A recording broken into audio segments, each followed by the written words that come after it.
Remember, everything recorded within this video is recorded within the test server. Today is January 20th, 2025.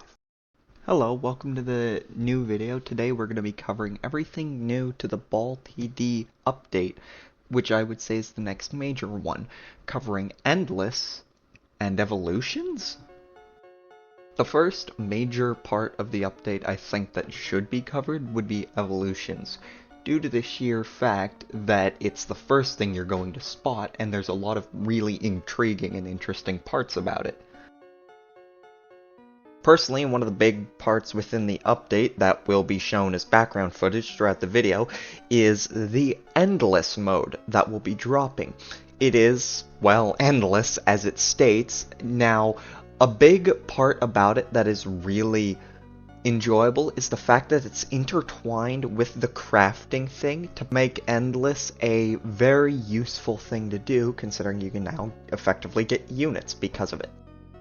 The next important thing to talk about for me, I would consider to be the towers themselves. First, we're starting off with a completely brand new tower crafted off of the boulder, the meteor, which launches meteors from the sky, slamming down into the units that it hits, with an ability that will effectively send it falling from the map all the way into the ground, hitting a giant AoE attack on everything that is within its range.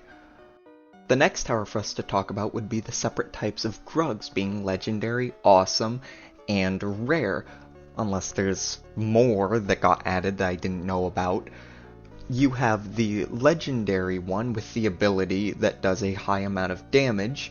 You have the awesome that stuns, and you have the rare, which is just a regular ball and chain Grug that doesn't really do a whole lot of much. He's just kind of there. He's your support Grug.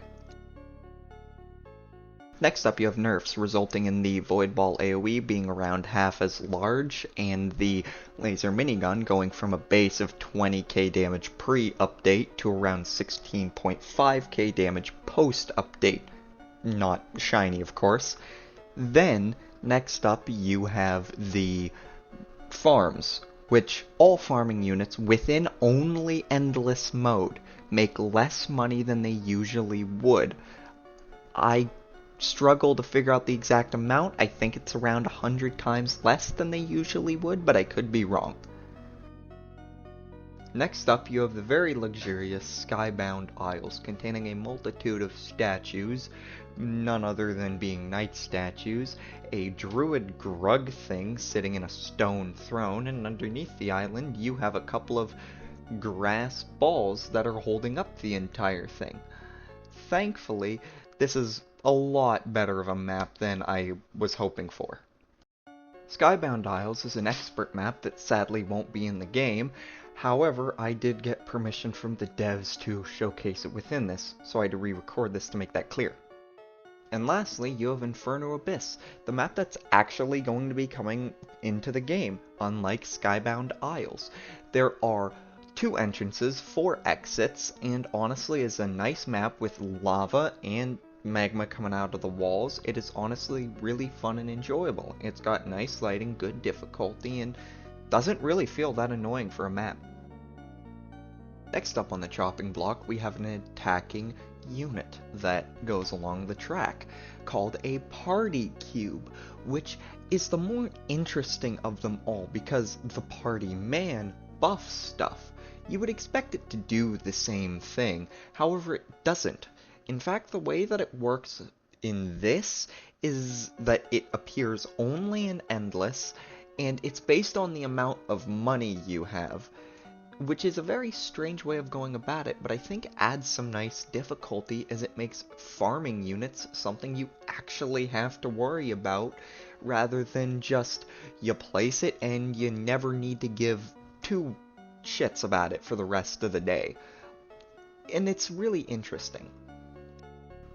To end this video off on a really happy note, I'm happy I got the ability to be allowed to do this video. I loved making it. I loved making videos for you guys. This is probably one of the more fun things I've done. I hopefully wish I could do more. and I am thankful for the time that I was allowed to spend being put into this. So, thank you to the devs, thank you to the community, and I shall see you all in the next one.